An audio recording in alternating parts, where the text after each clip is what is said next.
Hello everyone, my name is Juliet Ramirez and this is my presentation for my persuasive speech. Did you know that obesity causes over 2.8 million deaths every year worldwide? That is like losing the entire population of a country the size of Jamaica every single year, just because of a preventable disease. This problem does not only affect individuals. Obesity impacts families, schools, hospitals, and even national economies. In fact, the World Health Organization estimates that obesity costs billions of dollars every year in healthcare and lost productivity. One of the biggest contributors is fast food. It's cheap, convenient, and everywhere. But it is also extremely high in calories, sugar, salt, and unhealthy fats. That is why today I want to persuade you that governments should implement a tax on fast food. This tax is not about punishment, it's about saving lives, preventing disease, and creating better opportunities for everyone. In my presentation, I will explain 3 reasons why this idea is necessary. First, lowering obesity rates. Second, making healthy more affordable and accessible. And third, helping people make informed long-term choices. Let's begin with the first point, the obesity crisis. Right now, almost 40% of adults in the United States are obese. That is 2 out of every 5 people. Among children, the numbers are also alarming. About 1 in 5 children is obese.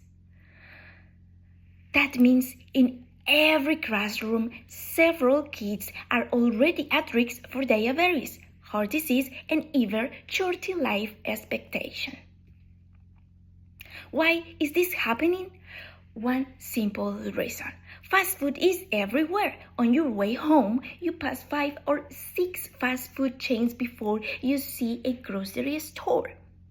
Families who are busy and on a tight budget often choose the $1 burger instead of $4 salad.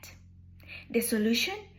Implement a tax on fast food. Research shows that when unhealthy products get more expensive, consumption goes down. We saw this with tobacco taxes. We saw it again with soda taxes in cities like Berkeley or California, where sugary drink sales dropped by more than 20%. If we apply the same idea to fast food, we can reduce consumption and use money to fund nutrition education programs. Teaching children about healthy eating, supporting parents with practical cooking skills, and running campaigns to explain the dangers of fast food. The benefit is clear: fewer obese children, healthier families, and long-term savings in healthcare. But education is not enough if people cannot afford or find healthy food.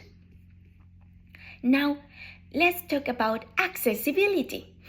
In many low-income neighborhoods, people live in what we are called food deserts, areas with very few supermarkets or fresh food options. But you know what is always there? Fast food restaurants, sometimes 3 or 4 on the same street. This means people are not eating fast food because they love it so much. They eat it because they have no choice.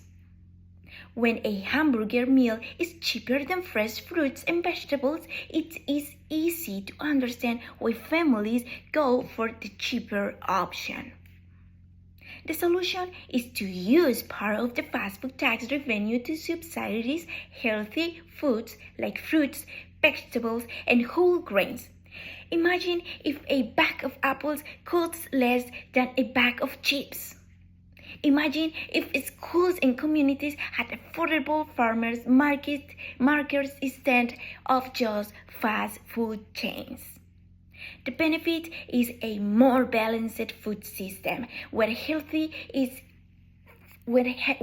food is available, affordable, and accessible for everyone, not only for the rich. Still, some people argue that this kind of policy takes away personal freedom. Finally, let's talk at the argument about freedom of choice. Critics say, it's my right to eat what I want. And that is true, freedom is important.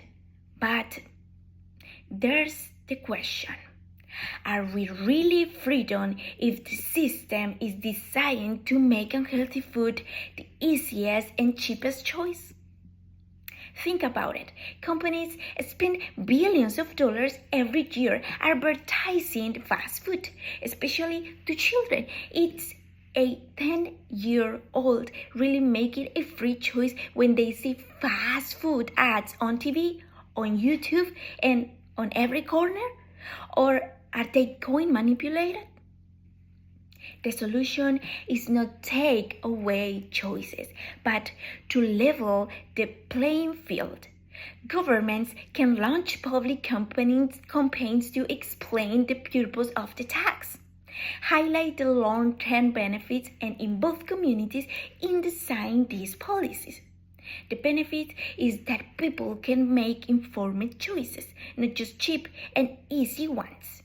In the end, the policy is not about control, it's about health, fairness, and giving people real options.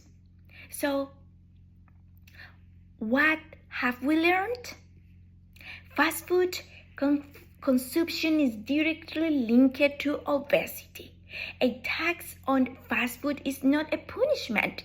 It is a powerful tool to reduce obesity, improve public health, and support better choices.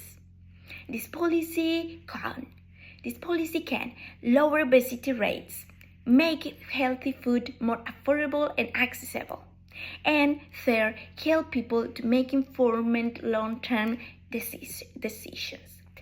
That is why we must support the implementation of a fast food tax, push for subsidies for healthy food and demand. Awareness campaigns that teach us about the real dangers of fast food. Let me ask you, do we want a future where our children grow up sick, or a future where health is the easier choice? Remember, our health is shaped by the choices we make and by the systems we create. It's time to choose a future where healthy living is not a privilege but a right, and where the healthy option is always the easier option. Thank you.